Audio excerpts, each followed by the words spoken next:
Good morning, students. Welcome to next lecture. As you know, we have completed the chapter number 2, sexual reproduction in flowering plants. Now, today's lecture, we are going to discuss about the exercise NCERT question of chapter number 2. So, let's start with the first question. First question is, name the part of angiospermic flower in which development of male and female gametophyte take place. Angiospermic flower के कौन से part में mail gametophyte develop होता है, कौन से part में female gametophyte develop होता है, वो नाम आपको बताना है. तो मेल गमीटोफाइट को रिप्रेजेंट करता है एंथर और फीमेल गमीटोफाइट को रिप्रेजेंट करता है दैट इज़ अ ओवरी. तो मेल गमीटोफाइट की डेवलपमेंट जो है वो एंथर के अंदर होती है और फीमेल गमीटोफाइट या फीमेल गमीट की डेवलपमेंट जो है वो ओव्यूल के अंदर होती है, क्योंकि ओवरी के अंदर जो है वो ओव्यूल होते हैं, उनके अंदर जो है वो एम्ब्रियो या फिर उनके अंदर फीमेल गमीट होता है. तो जो मेल गमीट है that develop inside the anther and the female gamete develop inside the ovule. Next question है differentiate between megasporogenesis and microsporogenesis. और इन इवेंट्स के लिए माइक्रो और मेगास्पोरोजेनेसिस होने के लिए सेल में कौन सी डिवीज़न होती है, या फिर आप ऐसे कह सकते हैं कि मेल और फीमेल गमीट बनने से पहले कौन सी डिवीज़न होती है, और ये जो स्ट्रक्चर बनते हैं दे formed at the end of these two. कौन से ऐसे स्ट्रक्चर बनते हैं जो इन दोनों इवेंट्स के बाद बनते हैं. माइक्रोस्पोरोजेनेसिस के बाद कौन सा स्ट्रक्चर बनता है और मेगास्पोरोजेनेसिस के बाद कौन सा स्ट्रक्चर बनता है. तो ये 3 क्वेश्चन है एक साथ. डिफरेंस है पहले, उसके बाद माइक्रो और मेगास्पोरोजेनेसिस से पहले या माइक्रोस्पोरोजेनेसिस में कौन सी डिवीज़न होती है, और इन दोनों प्रोसेसेस के बाद कौन से स्ट्रक्चर बनते हैं. तो सबसे पहले इनके डिफरेंस डिस्कस करते हैं. एज यू नो हमने डिस्कस कर चुके हैं इस चैप्टर में. Microsporogenesis is the process of formation of the haploid microspore, और megasporogenesis is the formation of the process of formation of the haploid megaspore. Microspore और मेगास्पोर बाद में किस में डेवलप हो जाएंगे. माइक्रोस्पोर डेवलप हो जाएगा पोलन ग्रेन्स में और मेगास्पोर डेवलप हो जाएगा ओव्यूल में. देन जो माइक्रोस्पोरोजेनेसिस है वो पोलन सैक के अंदर होती है, मेगास्पोरोजेनेसिस ओव्यूल के अंदर होती है, क्योंकि आपको पता है megasporogenesis is the formation of the female gamete और microsporogenesis is the formation of the male gamete. तो मेल गमीट पोलन सैक में बनता है और फीमेल गमीट ओव्यूल में बनता है. तो माइक्रोस्पोरोजेनेसिस के बाद जो स्ट्रक्चर प्रोड्यूस होता है दैट आर द पोलन्स, और मेगास्पोरोजेनेसिस के बाद जो स्ट्रक्चर प्रोड्यूस होता है that is a embryo sac. जो माइक्रोस्पोर्स बनते हैं वो टेट्राहीड्रल अरेंजमेंट में होते हैं, 4 एक साथ अरेंज्ड होते हैं और उनकी जो शेप बनती है दैट इज़ अ टेट्राहेड्रल. और जो मेगास्पोर्स बनते हैं या फीमेल गमीट बनते हैं they are arranged in the linear manner. ये भी एक डिफरेंस है माइक्रोस्पोरोजेनेसिस और मेगास्पोरोजेनेसिस में, कि जो माइक्रोस्पोरोजेनेसिस के बाद पोलन ग्रेन्स बनेंगे या माइक्रोस्पोर्स बनेंगे वो टेट्राहेड्रल अरेंजमेंट में एक दूसरे से जुड़े रहेंगे, लेकिन जो मेगास्पोर बनेंगे वो लीनियर अरेंजमेंट में एक दूसरे से जुड़े रहते हैं. जो माइक्रोस्पोरोजेनेसिस के बाद एक सेल से 4 पोलन ग्रेन बनते हैं और चारों के चारों जो है वो फंक्शनल होते हैं. चारों के चारों माइक्रोस्पोर या पोलन ग्रेन जो बनते हैं दैट आर फंक्शनल. लेकिन जब मेगास्पोरोजेनेसिस में 4 मेगास्पोर बनते हैं मियोसिस के बाद तो एक ही फंक्शनल रहता है, 3 डीजेनेरेट हो जाते हैं. तो दोनों में बनते तो 4 हैं, क्योंकि आपको पता है कि मियोसिस के बाद 4 सेल बनते हैं. एक सेल में जब मियोसिस होगी तो उससे 4 सेल बनेंगे, लेकिन माइक्रोस्पोरोजेनेसिस में चारों के चारों फंक्शनल रहेंगे और मेगास्पोरोजेनेसिस में 4 में से 3 डीजेनेरेट हो जाएंगे और एक फंक्शनल रहता है. Only 1 out of the 4 megaspore is functional.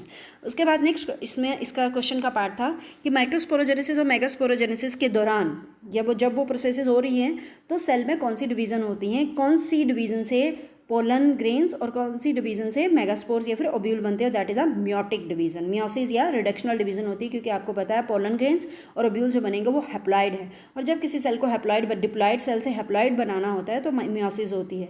जो माइक्रोस्पोर हैं वो माइक्रोस्पोर मदर सेल से बन रहे हैं, मेगास्पोर मदर सेल से बन रहे हैं, और ये दोनों ही सेल कैसे हैं डिप्लॉइड. इनसे बनाने हैं हमने पोलन ग्रेन और ओव्यूल, तो वो हमें चाहिए हैप्लॉइड, क्योंकि वो मेल और फीमेल गमीट को रिप्रेजेंट करेंगे. तो उस कंडीशन में हमें क्या करनी पड़ेगी, या उसमें क्या होती है मियोसिस होती है. So meiosis occur during the megasporogenesis and microsporogenesis. इसी क्वेश्चन का नेक्स्ट पार्ट था कि कौन से स्ट्रक्चर बनते हैं मेगास्पोरोजेनेसिस और माइक्रोस्पोरोजेनेसिस के बाद. इस क्वेश्चन का नेक्स्ट पार्ट था कि माइक्रोस्पोरोजेनेसिस और मेगास्पोरोजेनेसिस के बाद इन इवेंट्स के बाद कौन से स्ट्रक्चर बनते हैं फ्लावर के अंदर. तो माइक्रोस्पोरोजेनेसिस के बाद पोलन ग्रेन बने, because microsporogenesis is the process of formation of pollen grain. और मेगास्पोरोजेनेसिस के बाद क्या बनते हैं, एम्ब्रियो सैक बनता है या फिर ओव्यूल बनते हैं, क्योंकि ओव्यूल के अंदर ही एम्ब्रियो सैक डेवलप होता है और वो एम्ब्रियो सैक के अंदर फीमेल गमीट होते हैं जो बाद में फर्टिलाइज होकर जाइगोट बनाएंगे. So this is the question number 2. Then question number 3 है, ये जो कुछ एक पॉइंट्स दे रखे हैं इनको अरेंज करना है according to the correct order, जैसे pollen grain, sporogenous tissue, microspore tetrad, pollen mother cell, male gamete, ये कुछ एक आपको बर्ड्स दे रखे हैं। इनको इस प्रोसेस के अकॉर्डिंग जो भी जिस भी प्रोसेस में ये पार्टिसिपेट करते हैं उनके अकॉर्डिंग ये अरेंज करना है। तो ये जो सारे के सारे यहाँ पे पॉइंट्स दे रखे हैं, that are the events of microsporogenesis. तो माइक्रोस्पोरोजेनेसिस जैसे स्टार्ट होती है जिस सेल से, वहाँ से हमने शुरू करना है। तो फर्स्ट सेल जहाँ से माइक्रोस्पोरोजेनेसिस स्टार्ट होती है that is a sporogenous tissue. Then sporogenous tissue से बनता है pollen mother cell. Pollen mother cell से या माइक्रोस्पोर मदर सेल भी कहते हैं उसको, MMC, माइक्रोस्पोर मदर सेल भी कहा जाता है। फिर माइक्रोस्पोर मदर सेल में होती है म्योसिस, तो उससे बनते हैं माइक्रोस्पोर टेट्राड, 4 सेल बनते हैं। रिडक्शनल डिवीजन हुई म्योसिस के बाद, म्योसिस या रिडक्शनल डिवीजन, तो उसके बाद 4 सेल बने that remain attach to each other, उनको कहा गया माइक्रोस्पोर टेट्राड, टेट्राड मतलब 4। फिर वो माइक्रोस्पोर मैच्योर होकर या एक दूसरे से अलग हो जाते हैं, that will result in formation of pollen grain. और पोलन ग्रेन किसको रिप्रेजेंट कर रहे हैं? Mail gamete. तो पोलन ग्रेन से क्या बन जाते हैं? या पोलन ग्रेन के अंदर क्या होते हैं? मेल गमीट्स होते हैं। तो this is the correct order. Then next है, अगर इस पूरी प्रोसेस को देखा जाए तो ये स्टार्ट हुई स्पोरोजेनस टिश्यू से। स्पोरोजेनस टिश्यू जो है वो बनाएगा MMC, माइक्रोस्पोर मदर सेल। फिर उसमें म्योसिस होगी, म्योसिस से फिर बनेंगे that is a microspore tetrad, microspore tetrad mature होकर बनाएंगे पोलन ग्रेन, और पोलन ग्रेन फिर बाद में मैच्योर होकर बनाएंगे male gamete. So this is the whole process of microsporogenesis. तो अगर आपको माइक्रोस्पोरोजेनेसिस के ऊपर नोट लिखने को आए या फिर right in detail the process of microsporogenesis, तो आप ये फ्लो डायग्राम भी दे सकते हैं और साथ में आप ये प्रोसेस भी बता सकते हैं। नेक्स्ट क्वेश्चन है question number 4, write a neat label diagram, describe the part of typical angiospermic ovule. तो इसमें मेंशन नहीं किया हुआ है कि एनाट्रोपस ओव्यूल बनाना है या ऑर्थोट्रोपस, तो आप कोई भी एनाट्रोपस ऑर्थोट्रोपस दोनों में से कोई भी ओव्यूल का डायग्राम बना सकते हैं। यहाँ पे एनाट्रोपस ओव्यूल का डायग्राम दे रखा है, ये आपने खुद प्रैक्टिस करनी है इसकी, आपकी बुक में अच्छे से क्लियर डायग्राम दे रखा है। उसके बाद अगर वेरियस पार्ट्स अगर इसके देखें हम 1 बाय 1, तो इसका जो स्ट्रक्चर स्टार्ट होता है that is a funicle. Funicle वो स्टॉक है जिसकी हेल्प से ओव्यूल जो है वो अटैच होता है प्लेसेंटा ऑफ ओवरी। प्लेसेंटा जो है वो ओव्यूल को अटैच करवाती है ओवरी की बॉल से, और फिर प्लेसेंटा से ओव्यूल का जो कनेक्शन है उसको कहा जाता है फनिकल। तो ओव्यूल फनिकल से प्लेसेंटा से जुड़ा हुआ है और प्लेसेंटा जो है वो आगे ओवरी की वॉल से जुड़ा हुआ है, तो ये कनेक्शन है। डायरेक्ट प्लेसेंटा जो है वो ओव्यूल से नहीं जुड़ा होता है, ओव्यूल और प्लेसेंटा के बीच में जो कनेक्शन है दैट इज़ अ फनिकल। तो फनिकल एक स्टॉक है जो प्लेसेंटा के थ्रू ओव्यूल को ओवरी की वॉल से जोड़ती है। नेक्स्ट है हाइलम। हाइलम वो पॉइंट है जहाँ पे फनिकल खत्म होती है और ओव्यूल की बॉडी शुरू होती है, point where body of ovule is attach to funiculus. Integument are outer covering, protective covering है ओव्यूल की जो 2 होती हैं, डबल होती हैं और ये प्रोटेक्शन प्रोवाइड करवाती हैं। माइक्रोपाइल ये नैरो पोर होता है ओव्यूल के ओपनिंग पर या ओव्यूल के अपर एंड पर जहाँ पे इंटेगुमेंट प्रेजेंट नहीं होती हैं, इंटेगुमेंट वहाँ पे कंप्लीट नहीं होती हैं या एब्सेंट होती हैं, और वहीं के थ्रू जो पोलन ट्यूब जो है वो ओव्यूल के अंदर या एम्ब्रियो सैक के अंदर एंटर होती है। तो इस छेद या इस होल के थ्रू ही पोलन ट्यूब आएगी, यहीं इसके थ्रू जो है बाद में जब सीड डेवलप होगा तो यहीं से सांस लेगा, यहीं से मॉइस्चर भी लेगा। तो माइक्रोपाइल जो है वो एज अ पोर सीड में भी रहता है, ये बंद नहीं होता है। उसके बाद है न्यूक्लियस। न्यूक्लियस जो है इंटेगुमेंट और एम्ब्रियो सैक के बीच में जो पेरेन्काइमेटिक टिश्यू है, इंटेगुमेंट सबसे बाहर वाली लेयर है, डबल लेयर होती हैं ये, सेंटर में एम्ब्रियो सैक है और इन दोनों के बीच में जो पेरेन्काइमेटिक टिश्यू है उसको न्यूक्लियस कहा जाता है। It is a nutritive in nature. Nutritive मतलब ये न्यूट्रिशन प्रोवाइड करवाएगा for the development of the embryo sac. इसके अलावा लास्ट पार्ट है जो ओव्यूल का, that is the chalaza. It is a lower most basal swollen part of the ovule और यहाँ से इंटेगुमेंट जो है वो ओरिजिनेट होती हैं। सबसे नीचे वाला पार्ट जो है ओव्यूल का, जहाँ से फनिकल खत्म हो जाती है, फनिकल खत्म हो जाती है और जो नीचे वाला गोल या स्वोलन पार्ट है जहाँ से इंटेगुमेंट शुरू होती है दैट इज द चलेज़ल एंड। तो this is the structure of the typical angiospermic ovule. उसके बाद है what is meant by monosporic development of female gametophyte. Monosporic development में क्या होता है कि आपने देखा कि या हमने पढ़ा है कि मेगास्पोरोजेनेसिस जब होती है तो 4 फंक्शनल मेगास्पोर बनते हैं, उसमें से 3 डीजनरेट हो जाते हैं और एक ही फंक्शनल रहता है, वही एक मेगास्पोर जो है वो बाद में पूरा का पूरा एम्ब्रियो सैक बनाता है। तो जब किसी प्लांट में या जिन प्लांट्स में एक फंक्शनल मेगास्पोर से पूरा का पूरा एम्ब्रियो सैक डेवलप होता है तो उसको मोनोस्पोरिक डेवलपमेंट कहा जाता है, क्योंकि एक ही सेल से जो है वो पूरा का पूरा एम्ब्रियो सैक डेवलप हुआ, बाकी 3 डीजनरेट हो गए। So monosporic development is the development of female gametophyte from 1 functional megaspore. एक फंक्शनल मेगास्पोर से पूरा का पूरा फीमेल गमीटोफाइट या एम्ब्रियो सैक बनने की प्रोसेस को मोनोस्पोरिक डेवलपमेंट कहते हैं। नेक्स्ट क्वेश्चन है write a neat diagram with the need diagram explain the 7 celled and 8 nuclear structure of the female gametophyte. तो ये भी आप प्रैक्टिस कर सकते हैं, डायग्राम की करनी है आप लोगों ने। देखो एम्ब्रियो सैक बना हुआ है ये, देन इसके अपर एंड पे, चलेजल एंड पे जो है वो 3 सेल होते हैं, दैट इज लोअर एंड जिसको चलेजल एंड कहा जाता है, जिस यहाँ वहाँ पे 3 सेल होते हैं एंटीपोडल सेल। जो अपर एंड है जिसको माइक्रोपाइल एंड कहा जाता है, वहाँ 2 सिनर्जिड हैं और सेंटर में एक एग सेल होता है। और जो सिनर्जिड हैं उनके पास फिलीफॉर्म अपरेटस होते हैं, फिंगर लाइक प्रोजेक्शन होती हैं जो यहाँ डायग्राम में दिखा रखी हैं, और सेंटर में 2 पोलर न्यूक्लाई होते हैं। और जो पूरा सेल है इसको क्या कहा जाता है, सेंट्रल सेल। अब इसकी अगर डिटेल देखी जाए तो फीमेल गैमेटोफाइट जो है, जब 4 फंक्शनल मेगास्पोर बनते हैं तो उसमें से एक ही सर्वाइव करता है, 3 डीजेनेरेट हो जाते हैं। और वो जो 4 फंक्शनल मेगास्पोर बने, जो 4 मेगास्पोर बने उनमें से जो चारों के चारों जो है वो म्योसिस से बने। तो 3 तो उसमें डीजेनेरेट हो गए, उसमें कितना रह गया, 1 जो है, जो मेगास्पोर रह गया वो फर्दर जो है ये पूरा का पूरा एम्ब्रियो सैक बनाएगा। तो उसमें होगी माइटोटिक डिवीज़न। माइटोटिक डिवीज़न होने के बाद जो है वो 2 सेल बन जाएंगे। तो एक सेल जो मेगास्पोर, फंक्शनल मेगास्पोर बचा, उसमें से माइटोटिक डिवीज़न हुई तो 2 न्यूक्लियाई बने। दोनों न्यूक्लियाई जो हैं वो इस सेंट्रल सेल के या इस एम्ब्रियो सैक के एक चलेजल एंड पे चला जाएगा और एक माइक्रोपाइल एंड पे चला जाएगा। फिर दोनों एंड सिरे पे जाके इनमें फिर डिवीज़न होगी। तो 2 सेल से कितने बन गए, 4। फिर 4 से कितने बन जाएंगे, 8। अब टोटल कितने सेल हो गए, 8। 3 सेल जो हैं वो एंटीपोडल सेल बन जाएंगे चलेजल एंड पर, और एक सेंटर में आ जाएगा। इसी सिमिलरली 3 सेल जो हैं वो माइक्रोपाइल एंड पर 2 सिनर्जिड बन जाएंगे, एक एग सेल बन जाएगा, और 4 में से एक फिर सेंटर में चला जाएगा। तो 3 चलेजल एंड पर रह गए, 8 में से 3 माइक्रोपाइल एंड में रह गए और 2 सेंटर में आ गए। तो जो 3 चलेजल एंड पर रह गए उनको कहा गया एंटीपोडल। जो 3 माइक्रोपाइल एंड पे रह गए उनको कहा गया, 2 को सिनर्जिड और 1 को एग सेल, और एक जो सेंटर में आ गया that are known as a polar nuclei, जो बाद में ट्रिपल फ्यूजन में पार्टिसिपेट करेंगे। तो इस तरह से ये 7 सेल्ड 8 न्यूक्लिएट स्ट्रक्चर बनता है। तो इसमें न्यूक्लियस कितने हैं, 8। 3 दोनों सिरे पर हैं, चलेजल और माइक्रोपाइल एंड पर, और 2 कहाँ हैं, सेंटर में, that is a polar nuclei. लेकिन इसमें न्यूक्लियस तो 8 हुए, लेकिन सेल कितने हुए, 7। कैसे, 3 सेल हैं चलेजल एंड पर, 3 सेल हैं माइक्रोपाइल एंड पर, लेकिन सेंटर में जो दोनों पोलर न्यूक्लियाई हैं वो फ्यूज़ होके एक सेल बना देते हैं, लेकिन उनका न्यूक्लियस फ्यूज़ नहीं होता। सेल तो फ्यूज़ हो जाते हैं, साइटोप्लाज्म तो फ्यूज़ हो जाता है, सिंगल सेल बन जाता है जिसको सेकेंडरी न्यूक्लियस कहते हैं, लेकिन उनका न्यूक्लियस जो है वो फ्यूज़ नहीं होता। न्यूक्लियस उनमें 2 ही रहते हैं। तो इस तरह से सेल तो 7 हो गए, लेकिन न्यूक्लियस अभी भी कितने होते हैं, 8 होते हैं। नेक्स्ट क्वेश्चन है, what are the chasmogamous flower, can cross pollination occur in the cleistogamous flower, and इसके लिए आपने रीज़न भी बताना है। तो सबसे पहले चेस्मोगैमस फ्लावर वो होते हैं जो ओपन फ्लावर्स हैं, ऐसे फ्लावर जिनमें क्रॉस पॉलिनेशन होती है, because there anther and stigma are exposed.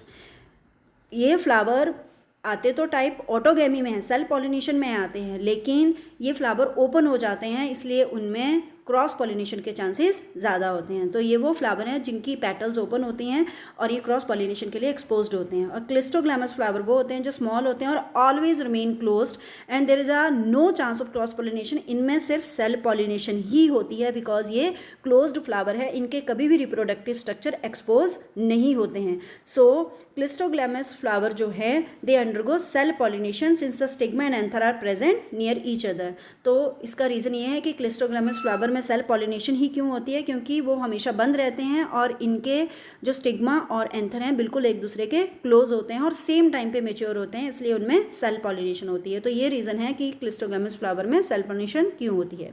Next question है, आपको 2 स्ट्रेटजीज ऐसी बतानी है जिसकी वजह से फ्लावर जो है वो सेल पॉलिनेशन को प्रिवेंट करते हैं। आपको पता है कि बहुत सारे फ्लावर जो है वो सेल पॉलिनेशन नहीं करना चाहते, क्योंकि इससे नेक्स्ट जनरेशन जो है वो बेटर कैरेक्टर के साथ बर्थ नहीं लेती है। तो सेल पॉलिनेशन को अवॉइड करने के लिए ऐसे कौन से 2 मेथड हैं जो फ्लावर अडॉप्ट करते हैं। Number 1 dichogamy. डाइकोगैमी क्या होता है, जो मेल और फीमेल रिप्रोडक्टिव ऑर्गन है जैसे एंथर है और ओवरी है या स्टिग्मा है, वो सेम टाइम पे मैच्योर नहीं होंगे, जिसकी वजह से उनमें आपस में जो है वो फर्टिलाइजेशन नहीं हो पाएगी। प्रोडक्शन ऑफ मेल फीमेल और reproductive organ occur at the different times, या तो प्रोडक्शन अलग अलग टाइम पे होगी या फिर उनकी मेच्योरेशन जो है वो अलग अलग टाइम पे होगी एंथर और स्टिग्मा की, जिसकी वजह से उनमें सेल पॉलिनेशन या सेल फर्टिलाइजेशन नहीं हो पाएगी। और सेकेंड इसका मेथड है फ्लावर का सेल्फ इनकम्पैटिबिलिटी। ये जेनेटिकली कंट्रोल्ड मेथड है। जो सेम फ्लावर के पोलन ग्रेन हैं वो अपने ही स्टिग्मा के ऊपर जब लैंड करते हैं और अगर उनके जो सेल्फ कॉम्पैटिबल प्रोटीन है वो मैच नहीं हुए तो वो उनके बीच में फर्टिलाइजेशन नहीं होती है। ये जीन जेनेटिकली कंट्रोल है जिसमें अपने ही फ्लावर का पोलन ग्रेन अपने ही स्टिग्मा के ऊपर लैंड करके फर्टिलाइज उसको या फिर उसके ऊपर सर्वाइव नहीं कर पाता है due to the self incompatibility और due to the presence of cell incompatibility genes. इन जीन्स की वजह से वो अपना ही पोलन ग्रेन अपने ही स्टिग्मा को जो है वो अपने ही स्टिग्मा के ऊपर जर्मिनेट नहीं कर पाएगा। नेक्स्ट 9 क्वेश्चन है, what is the self incompatibility, why does self pollination not lead to seed formation in self incompatibility species. सबसे पहले सेल्फ इनकम्पैटिबिलिटी क्या होता है, पिछले क्वेश्चन में भी हमने इसके बारे में थोड़ा सा डिस्कस किया है। ये जेनेटिकली कंट्रोल मैकेनिज्म है जो सेल पॉलिनेशन को नहीं होने देता है और क्रॉस पॉलिनेशन को प्रमोट करता है। सेल्फ इनकम्पैटिबिलिटी अपने ही आपके साथ फर्टिलाइजेशन या पॉलिनेशन नहीं हो पाती है, सेल पॉलिनेशन नहीं हो पाती है और क्रॉस पॉलिनेशन के लिए फ्लावर को जाना पड़ता है। सेल पॉलिनेशन जो है इसमें सीड इसलिए नहीं बनते क्योंकि सेल्फ इनकम्पैटिबिलिटी स्पीसीज एक दूसरे के साथ जो है वो फर्टिलाइजेशन नहीं कर पाती। Pollen are unable to fertilize the ovule. Seed तो तभी बनेंगे जब पोलन ग्रेन जो हैं वो स्टिग्मा के ऊपर लैंड करेंगे, वहाँ जर्मिनेट होगी पोलन ट्यूब और फिर फर्टिलाइजेशन होगी। लेकिन जब सेल्फ इनकम्पैटिबिलिटी होती है तो पोलन ग्रेन जो है वो स्टिग्मा के ऊपर लैंड तो करते हैं लेकिन वहाँ पे पोलन ट्यूब बना के जर्मिनेट नहीं कर पाते, जिसकी वजह से फर्टिलाइजेशन नहीं होती और ओव्यूल फर्टिलाइज नहीं होगा तो सीड नहीं बनेगा। इसलिए सेल्फ इनकम्पैटिबिलिटी से जो है वो सीड नहीं बनता है। Self pollination can not lead to formation of seed in a self incompatibility species.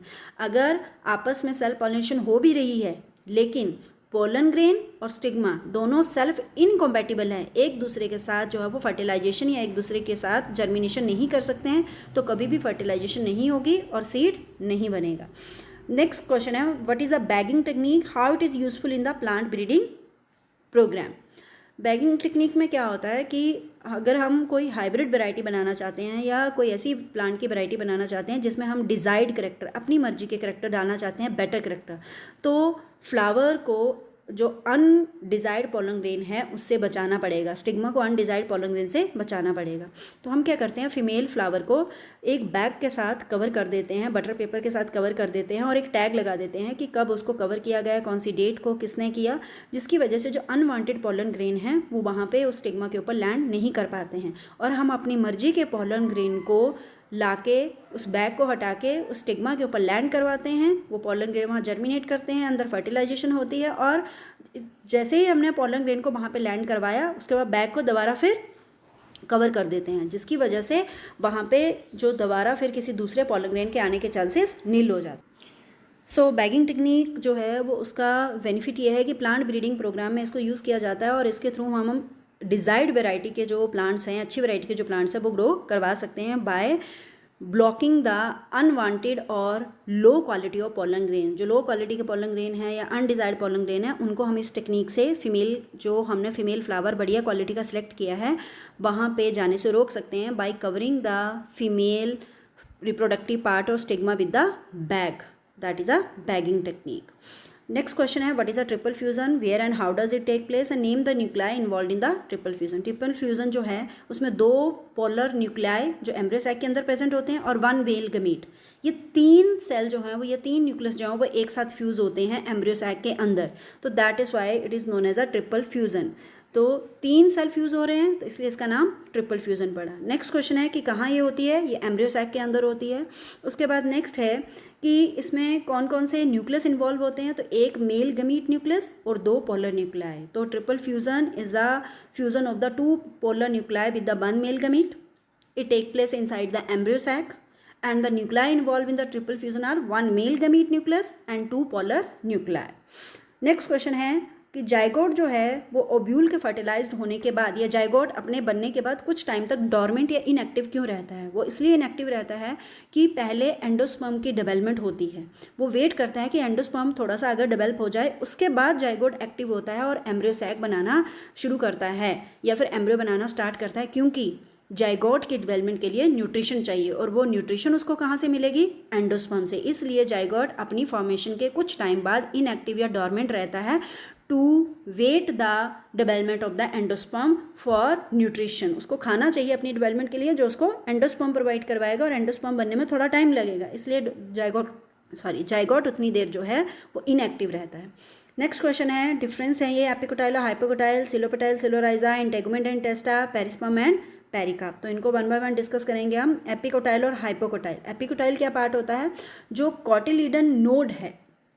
मैंने कॉटिलीडन नोड के बारे में आपको बताया था कि ये वो जगह होती है, ये वो पॉइंट है जहाँ से कॉटिलीडन एम्ब्रियो से जुड़े होते हैं, जहाँ पे एक या दोनों कॉटिलीडन एम्ब्रियो से जुड़े हुए हैं, उस पॉइंट को कॉटिलीडन नोड कहते हैं। तो region of embryo above the cotyledon node, that is apicotyl, and region of embryo below the cotyledon node, that is a hypocotyl। या फिर सिंपल कह सकते हैं region of embryo above the cotyledon is a epicotyl, और below the embryo, that is below the region of the embryo below the cotyledon, that is a hypocotyl। उसके बाद है epicotyl जो है वो प्लूम्यूल पे जाके ख़त्म होती है, और हाइपोकोटाइल जो है that is terminate at the cotyledonary node. जो एपिकोटाइल है वो कॉटिलीडनरी नोड से शुरू होती है, और हाइपोकोटाइल जो है वो रेडिकल से शुरू होती है। तो आपने ये ध्यान रखना है कि जो कॉटिलीडन नोड है वो सेंटर में है, उसके ऊपर की तरफ जाएंगे तो एपिकोटाइल है जो प्लूम्यूल पे जाके ख़त्म हो जाएगी, और अगर हाइपोकोटाइल की बात करें तो हम रेडिकल से स्टार्ट करेंगे और कॉटिलीडन नोड तक आएंगे। तो कॉटिलीडन नोड से ऊपर की तरफ चले तो एपिकोटाइल हुआ, और रेडिकल से ऊपर की तरफ चले कॉटिलीडन नोड तक आधे तक तो वो हाइपोकोटाइल हुआ। इसलिए जो एपिकोटाइल है वो प्लूम्यूल पे ख़त्म होती है, और जो हाइपोकोटाइल है वो कॉटिलीडन नोड पे ख़त्म होती है। जो एपिकोटाइल है वो कॉटिलीडन नोड से शुरू होती है, और जो हाइपोकोटाइल है वो रेडिकल से शुरू होती है। इसमें आपने कंफ्यूज नहीं होना है कि दोनों ही कॉटिलीडन नोड से शुरू नहीं होती हैं। जो एपिकोटाइल है वो कॉटिलीडन नोड से शुरू होती है, और हाइपोकोटाइल जो वो रेडिकल से शुरू होकर कॉटिलीडन नोड पर ख़त्म होती है। देन जो एपिकोटाइल है वो स्टेम बनाती है, upper part of the stem, और जो हाइपोकोटाइल है वो रूट्स बनाती है, that is a lower part, या you can say that is developing to the roots. जो एपिकोटाइल है वो एपिजियल ग्रोथ करती है, और हाइपोकोटाइल क्या है, हाइपोजियल ग्रोथ करती है। एपिजियल ग्रोथ होती है the growth in which the cotyledon and cotyledonary leaves comes out of the soil. इसमें सॉइल से बाहर आ जाते हैं, कॉटिलीडन भी बाहर आ जाता है, कॉटिलीडन नोड भी, लीफ भी बाहर आ जाते हैं, प्लूम्यूल भी बाहर आ जाती है, और जो ग्रोथ है फर्दर प्लांट की वो सॉइल के ऊपर होती है, बाहर आके करते हैं वो ग्रोथ। लेकिन हाइपोजियल ग्रोथ में क्या होता है, जो कॉटिलीडन लीव्स हैं या कॉटिलीडन हैं वो सॉइल के अंदर ही दबे रहते हैं और अंदर ही ग्रोथ करते हैं, इनिशियल ग्रोथ, और बाद में प्लूम्यूल जो है वो बाहर आती है, कर्व्ड होके, कर्व्ड स्ट्रक्चर की फॉर्म में वो बाहर आती है। तो ये दोनों में डिफरेंस है। एपिजियल मतलब अबव द ग्राउंड, और हाइपोजियल मतलब बिलो द ग्राउंड ग्रोथ होती है। तो ये एपिकोटाइल जो है वो अबव द ग्राउंड ग्रोथ करती है, और हाइपोकोटाइल जो है वो अबव द ग्राउंड ग्रोथ करती है। द नेक्स्ट डिफरेंस है coleoptile and coleorhiza. Coleoptile is the protective sheath, और coleorhiza is the undifferentiated sheath. Coleoptile जो है वो प्रोटेक्टिव शीट है प्लूम्यूल के ऊपर, और सिलोराइजा है undifferentiated sheet that cover the radical और दैट प्रोटेक्ट द रूट। तो ये दोनों में डिफरेंस है। उसके बाद है जो सिलोपेटाइल है वो सॉइल से बाहर आ जाती है, क्योंकि प्लूम्यूल बाहर आ जाएगी इसलिए सिलोपेटाइल भी बाहर आ जाती है। लेकिन जो सिलोराइजा है वो रेडिकल के ऊपर प्रोटेक्टिव शीट है, इसलिए वो सॉइल के अंदर ही रहती है। सिलोपेटाइल पहले भी हमने डिस्कस किया है कि वो प्लूम्यूल को कवर करती है, सिलोराइजा रूट कैप या रेडिकल को कवर करती है। सिलोपेटाइल जो है that break the seed coat and grow, वो सीड कोट को तोड़ के बाहर आ जाती हैं। लेकिन जो सिलोराइजा है that break the seed coat and stop growth, उसके बाद वो उसकी ग्रोथ रुक जाती है, उसके आगे वो ग्रोथ नहीं करती है। तो सिलोराइजा जो है वो सीड को तोड़ के, सीड कोट को बाहर आके तोड़ के बाहर आके फिर ग्रोथ करती है फर्दर। लेकिन सिलोपेटाइल जो है सिलोराइजा जो है वो सीड कोट को तोड़ के बाहर तो आ जाती है लेकिन ग्रोथ बंद हो जाती है। सो सिलोराइजा जो है वो ग्रोथ करती है। सिलोराइजा जो है वो सीड कोट को तोड़ के ग्रोथ बंद कर देती है, लेकिन जो सिलोपेटाइल है वो सीड कोट को तोड़ के फर्दर ग्रोथ कंटिन्यू रखती है। उसके बाद नेक्स्ट है इंटेगुमेंट एंड टेस्टा। इंटेगुमेंट और टेस्टा जो है उनमें डिफरेंस क्या है। इंटेगुमेंट ओब्यूल को कवरिंग है, टेस्टा सीड कोट की कवरिंग है। इंटेगुमेंट के सेल लिविंग होते हैं, टेस्टा के डेड होते हैं। इंटेगुमेंट ओब्यूल के वो कवरिंग है जो फर्टिलाइजेशन से पहले ओब्यूल के ऊपर कवर होती है, लेकिन फर्टिलाइजेशन होने के बाद जो ओब्यूल की कवरिंग होती है वो टेगमेन है, टेस्टा है सॉरी। उसके बाद है इंटेगुमेंट की अंदर जो लेयर्स हैं, इंटेगुमेंट के जो सेल हैं उनमें स्क्लेरिड्स एब्सेंट होते हैं और टेस्टा के लेयर में स्क्लेरिड सेल प्रेजेंट होते हैं। इंटेगुमेंट 1 लेयर भी हो सकती है, 2 लेयर भी हो सकती है, लेकिन टेस्टा हमेशा 1 लेयर ही होती है। This is the difference between the integument and tegument. Next difference है पेरिस्पर्म एंड पेरिकार्प में। Perisperm is the part of the seed और pericarp is the part of the fruit. जब न्यूक्लियस जो है वो सीड के अंदर रह जाता है, जो न्यूक्लियस है it is the part of the ovule, लेकिन जब सीड की ओब्यूल की फर्टिलाइजेशन होगी, वो सीड बन गया, मेच्योर हो गया, फिर भी अगर न्यूक्लियस सीड के अंदर थोड़ा बहुत रह जाता है, रेमिनेंट रह जाता है या रेजिडुअल रह जाता है, तो उसको पेरिस्पर्म कहते हैं। And pericarp is the wall of the fruit. Perisperm dry होता है, पेरिकार्प ड्राई भी हो सकती है, फ्लैशी भी हो सकती है। पेरिस्पर्म कुछ एक सीड्स में होता है, सब में नहीं होता। पेरिस्कार्प जो तो वो तो सब फ्रूट्स में होगी क्योंकि it is the covering of the fruit. Perisperm जो है वो नॉन फंक्शनल होता है सीड में, उसको कोई ज़्यादा काम नहीं होता, रेमिनेंट है, वो न्यूक्लियस का बचा हुआ भाग है, इसलिए नॉन फंक्शनल है। लेकिन फ्रूट बॉल जिसको पेरिकार्प कह रहे हैं that is a protective in covering, protective covering है। और ये सीड डिस्पर्सल और सीड डिस्पर्सल और सीड को न्यूट्रिशन भी प्रोवाइड करवाती है, तो ये दोनों काम करती है। अगर ये फ्लैशी है तो सीड को प्रोटेक्शन भी दे रही है और साथ में न्यूट्रिशन भी दे रही है, और डिस्पर्सल में भी सीड की हेल्प करती है। नेक्स्ट क्वेश्चन है why is apple called as a false fruit, which part of flower form the fruit. जो फॉल्स फ्रूट होता है, हमने पढ़ा है कि जो फ्रूट है वो ओवरी से बनता है, उसको ट्रू फ्रूट कहते हैं। अगर ओवरी के अलावा किसी स्ट्रक्चर से कोई फ्रूट डेवलप होता है तो उसको फॉल्स फ्रूट कहा जाता है। एप्पल जो है वो फ्लावर के थैलमस पार्ट से डेवलप होता है, इसलिए ये फॉल्स फ्रूट है, because it form from the part other than ovary, ovary के अलावा किसी और पार्ट से बन रहा है, तो इसलिए ये फॉल्स फ्रूट है और ये थैलमस पार्ट से डेवलप होता है। नेक्स्ट क्वेश्चन है व्हाट इज एमेस्कुलेशन। एमेस्कुलेशन जो है that is a removal of anther from the bisexual flower. जैसे बैगिंग टेक्निक है, ऐसे ही एमेस्कुलेशन बैगिंग से होने वाला पहला स्टेप है। या किसी भी प्लांट की आप हाइब्रिड वैरायटी बनाना चाहते हैं, डिजाइड वैरायटी बनाना चाहते हैं, तो सबसे पहले एमेस्कुलेशन की जाती है और साथ में सेकंड स्टेप में क्या की जाती है, बैगिंग की जाती है। एमेस्कुलेशन में क्या किया जाता है कि जो भी आपने मेल प्लांट सेलेक्ट किया हुआ जिसके पॉलन ग्रेन आप चाहते हैं, उसमें जो भी प्लांट आपने सेलेक्ट किया हुआ है जिसकी आप स्टिग्मा को चाहते हैं कि उसके स्टिग्मा के ऊपर आप अपनी मर्जी के या अपनी चॉइस के पॉलन ग्रेन को लैंड करवाएं, तो उस फ्लावर में से एंथर को रिमूव कर दिया जाता है और वो फ्लावर कैसा होगा, बाइसेक्सुअल। यूनिसेक्सुअल फ्लावर में ऐसा करने की ज़रूरत नहीं है क्योंकि उसमें मेल और फीमेल अलग अलग होते हैं। आपके पास एक बाइसेक्सुअल फ्लावर है जिसमें मेल और फीमेल जो रिप्रोडक्टिव ऑर्गन है वो एक ही फ्लावर में है, तो आपने क्या करना है कि मेल रिप्रोडक्टिव ऑर्गन जिसको स्टेमन या एंथर कहा जा रहा है उसको रिमूव कर देना है। The process of removal of anther from the bisexual flower is known as a emasculation।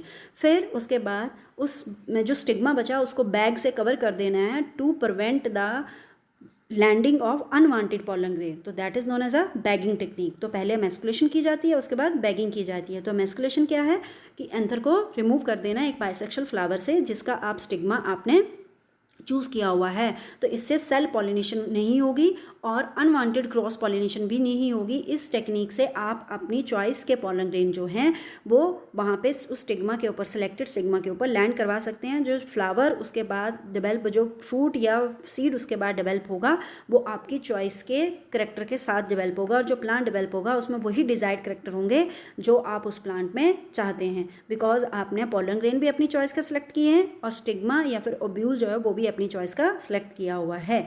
तो पहले एमेस्कुलेशन की जाती है, एमेस्कुलेशन के बाद बैगिंग की जाती है, बैगिंग के बाद डस्टिंग की जाती है। डस्टिंग क्या होता है, transfer of pollen grain of your choice on the stigma of your choice, और उसके बाद रीबैगिंग की जाती है। रीबैगिंग क्या है कि बैग को हटा के आपने स्टिग्मा के ऊपर पॉलन ग्रेन डस्ट करवाए और दोबारा से फिर बैग को कवर कर दिया जिससे अंदर उसके ऊपर जो है वो अनवांटेड दूसरे पॉलन ग्रेन ना आ पाएँ। तो इस तरह से उसमें कोई भी किसी दूसरे पॉलन ग्रेन के आने के या सेल पॉलिनेशन के होने के चांसेस नहीं होते हैं, और वो प्लांट जो डेवलप होगा बाद में, सीड जो डेवलप होगा उसमें सारे के सारे आपके जो है चॉइस के डिजायर्ड करेक्टर होंगे और that plant will be hybrid. Next question है कि अगर हम पार्थेनोकार्पी इंड्यूस करना चाहते हैं एप्लीकेशन ऑफ ग्रोथ सब्सटेंसेस से, तो कौन से ऐसे फ्रूट्स हैं जिसमें हम इंड्यूस करेंगे, या हमारी चॉइस के कौन से ऐसे फ्रूट होंगे जिसमें इंड्यूस करनी चाहिए और क्यों। तो ऐसे फ्रूट्स में पार्थेनोकार्पी करनी चाहिए जिनमें सीड्स बहुत ज़्यादा होते हैं, जिनको खाने में दिक्कत होती है सीड के साथ, जैसे वाटरमेलन हो गया, मस्क मेलन हो गया, ऑरेंज हो गया, तो इनमें सीड ज़्यादा होने की वजह से इनको खाने में प्रॉब्लम होती है। तो ऐसे फ्रूट्स को हम सेलेक्ट करेंगे जिनमें सीड जो है वो एडिबल पार्ट नहीं है। जिनका सीड एडिबल पार्ट होता है जैसे पोमेग्रेनेट है, उनमें हम पार्थेनोकार्पी नहीं करेंगे क्योंकि उनको सीड को हम खाते हैं, और जिनका सीड एडिबल नहीं है उन फ्रूट्स को हम सेलेक्ट करते हैं फॉर द पार्थेनोकार्पी, क्योंकि इन वेराइटीज़ के जो सीड हैं that are not of importance, या फिर जिनको हम खाना नहीं चाहते हैं या सीड के साथ उनको खाते हैं तो वो इरिटेटिंग होते हैं, इसलिए इन फ्रूट्स में जो है वो इन प्लांट जो है वो पार्थेनोकार्पी की जाती है। और पार्थेनोकार्पी से क्या होता है, that is a development of the plant without fertilization and that plant और that plant have a fruits without seed, the seedless fruits बनते हैं उसमें, इसलिए हम सीडलेस फ्रूट जो है वो उन प्लांट्स में बनाएंगे जिनके सीड हम नहीं खाना चाहते हैं। देन रोल ऑफ टैपिटम है, टैपिटम जो है प्रोटेक्टिव लेयर है, दैट इज़ अ माइक्रोस्पोरोजेनेसिस जब हमने पढ़ा था तो जो माइक्रोस्पोरोजेनेसिस या एंथर की डेवलपमेंट के दौरान जो एक थर्ड लेयर होती है, 3 लेयर थी, दैट इज़ अ सबसे बाहर वाली एपिथियल लेयर, फिर मिडल लेयर, फिर टैपिटम लेयर। तो टैपिटम लेयर जो है उसका डायरेक्ट रोल है पोलन ग्रेन के डेवलपमेंट में, क्योंकि एक तो ये न्यूट्रिशन प्रोवाइड करवाती है, तो फर्स्ट इसका ये है कि function it provide nutrition to maturing pollen grain. इसके अलावा कुछ एक acids, amino acid, enzyme, hormones create करती है जिससे जो पोलन ग्रेन की मैच्योरेशन जल्दी होती है या ईजिली होती है। टैपिटम जो है जो पोलन ग्रेन की सबसे बाहर वाली लेयर थी एक्साइन, जिसके ऊपर पोलन जो स्पोरोपोलिन से बनी हुई थी, वो एक्साइन लेयर और स्पोरोपोलिन भी टैपिटम सेल ही बनाते हैं या टैपिटम लेयर ही बनाती है। तो 3 इंपॉर्टेंट इसके फंक्शन हैं, दैट इज़ एक तो मैच्योरेशन में हेल्प करती है, एक न्यूट्रिशन प्रोवाइड करवाती है, और थर्ड ये exine layer of the pollen grain बनाती है जो सबसे हार्डेस्ट लेयर है और वो स्पोरोपोलिन से बनी होती है। देन लास्ट क्वेश्चन है what is apomixis and what is its importance. Apomixis जो है वो एक प्रोसेस है that process of formation of seed without the fertilization, without the process of fertilization. Seed बनाना है, सीड बनेगा लेकिन फर्टिलाइजेशन नहीं होगी। पार्थेनोकार्पी और एपोमिक्सिस में यही एक डिफरेंस है।